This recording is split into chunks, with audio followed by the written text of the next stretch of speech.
Fala Velozes, tudo bem com vocês? Sejam bem-vindos ao Fórmula Veloz, o nosso encontro semanal sobre Fórmula 1 todas as segundas-feiras. E aí, curtiram o Grande Prêmio de Eiffel realizado no circuito de Nürburgring?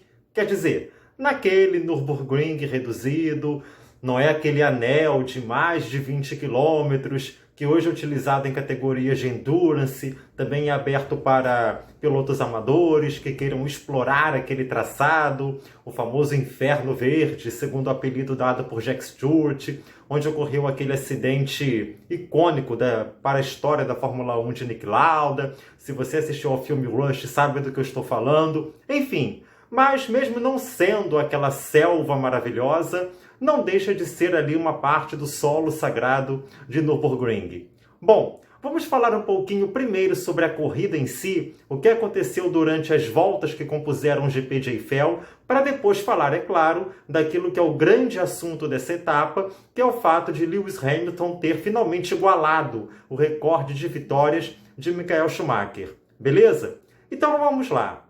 Falando um pouquinho sobre a corrida. Olha, tudo indicava no início que teríamos aí uma grande chance de Valtteri Bottas conseguir a vitória, de quem sabe até numa espécie de sonho, dadas as circunstâncias da temporada de 2020, tentar se aproximar na classificação de pilotos do próprio Hamilton. Nas horas anteriores ao GP circulou bastante na mídia que o próprio Nico Rosberg, que venceu o Hamilton dentro da Mercedes na disputa pelo título de 2016, teria lhe dado certos conselhos para Bottas, que em parte foram também interpretados como uma alfinetada ao próprio Hamilton. Mas enfim, não foi o que aconteceu. A gente viu que logo na largada o Hamilton chegou a colocar o carro à frente do Bottas, que conseguiu depois manter.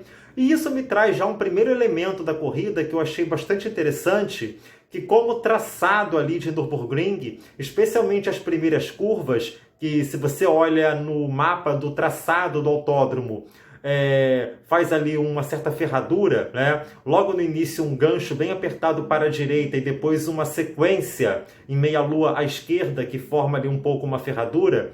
Ali foi um ponto bastante explorado pelos pilotos para a disputa de posição, para a aplicação do DRS, para tentar ultrapassagem. E foi ali, inclusive, que nós vimos uma batida que poderia, felizmente não gerou, mas poderia ter gerado uma consequência um pouquinho mais séria, que foi aquele toque do Kimi Raikkonen com o George Russell da Williams, né? O Raikkonen, inclusive, levou uma punição dos comissários de prova, 10 segundos, que, enfim, de fato, o Raikkonen ali foi imprudente, mas é claro que não fez aquilo por querer, mas o carro do Russell, muito mais eu creio que pela forma como o carro do Russell foi atingido, que quase capotou, ali ficou, eu acho que no âmbito da pedagogia, né, no sentido da comissão de prova indicar, olha, vamos ter mais cuidado, não sejam tão imprudentes, não sejam tão agressivos, porque o carro que disputa com você é ali um piloto também. E outra coisa bastante curiosa ali, que a própria transmissão da Globo explorou aquilo de maneira bastante cômica,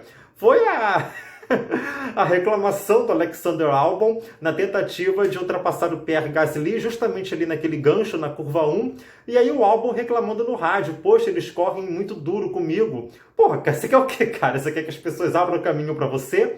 Aliás, nenhum piloto vai fazer isso, e quanto mais ali se tratando de Pierre Gasly, e aquela disputa ali acabou tendo aí um efeito bastante curioso, para além da própria comicidade da reclamação do Albon, que foi o fato de Gasly ter sido retirado do cockpit da Red Bull no passado para dar lugar ao Alexander Albon, e esse ano parece que os sinais se inverteram. O Albon na Red Bull está nem fazendo cócegas na sombra do Max Verstappen, ao passo que o Gasly está aí correndo muito bem com a AlphaTauri, que a gente sabe que é um carro limitado, tanto que o companheiro dele, o Daniil Kvyat, não tem tido aí um desempenho parelho com o Gasly. Como, claro, a cereja do bolo, o próprio Gasly venceu o Grande Prêmio da Itália em Monza. Claro que algumas circunstâncias o ajudaram naquela vitória, mas não foi uma vitória que caiu no colo. O próprio Gasly teve que até a última curva, até os últimos metros, superar ali a pressão na McLaren do Carlos Sainz para conseguir a vitória. Então, méritos do francês, é claro. Então ali acabou sendo muito cômico aquilo, né? No mais, a gente viu aí depois da saída do Bottas um domínio absoluto do Hamilton, que já serve aí para a gente passar para falar sobre a questão do recorde de vitórias do inglês. Mas só para fechar ali observações breves sobre o Grande Prêmio, o Daniel Ricciardo finalmente conseguindo o pódio para a Renault depois da volta da montadora francesa como equipe própria à Fórmula 1. Né? Curiosamente, o Ricciardo que está de saída da Renault indo para a McLaren, mas assim, do mal menos, se a temporada 2020 acabasse hoje, o fato do Ricciardo ter dado esse pódio para a Renault depois de já quase 5 temporadas, né? 5 temporadas praticamente completas, a Renault sem um pódio, isso aí já terá sido uma grande conquista que o Ricciardo deu para a equipe francesa. Beleza? Se você está até aqui é porque você está gostando do vídeo, então deixa um like, compartilha com seus amigos e conhecidos que curtem a Fórmula 1 e se inscreva no canal para toda segunda-feira, tendo o Grande Prêmio ou não no domingo anterior, a gente conversar sobre o mundo da velocidade da Fórmula 1. Beleza? Então, e Lewis chegou lá. Hamilton chegou ao número mágico, inalcançável, entre aspas, de 91 vitórias de Michael Schumacher na Fórmula 1. Já falei isso aqui no canal, repito nesse vídeo. Quando Schumacher encerrou a carreira, mesmo antes de ter voltado a correr pela Mercedes, mas quando encerrou a carreira na Ferrari, ao final da temporada de 2006, o discurso unânime dentro da própria imprensa era que os recordes de Schumacher jamais seriam alcançados, nunca seriam batidos. E Hamilton está aí para provar que isso não é verdade. Então Hamilton não é por causa desse número, mas é um número simbólico e sintomático, lógico. Mas Hamilton já é um dos maiores pilotos do automobilismo da história, ele já está ali num panteão dos campeões da Fórmula 1, tudo indica que vai igualar os 7 títulos de Schumacher esse ano, e há chances de Hamilton superar, se tornar numericamente mesmo o maior campeão, e muito mais chances ainda, né, de se tornar o maior vencedor, afinal já está com o recorde igualado, basta um triunfo para que supere e seja o único lá em cima no número de vitórias. Mas há um ponto aí a considerar interessante. O fato de Hamilton ter os maiores números, será que significa obrigatoriamente para todos, não só fãs, digamos, leigos no assunto, mas mesmo para especialistas, que ele é inegavelmente o maior da história? É aí que entra a grande complicação. Isso já acontecia desde no final dos anos 90 e ao longo dos anos 2000, quando Schumacher se tornou de maneira hegemônica o grande nome, o grande campeão e vitorioso da Fórmula 1 da história, as comparações entre Ayrton Senna e Michael Schumacher. Claro, Schumacher tem nos números mais títulos, Schumacher tem mais vitórias, Schumacher conseguiu superar o número de pole positions de Senna, mas é claro que os números, isso vale para a Fórmula 1, para qualquer esporte, para a vida, os números precisam ser balanceados. Em que sentido? É claro que os números absolutos têm importância, mas os números apenas no campo do absoluto, sem o relativo, eles não mostram toda a verdade.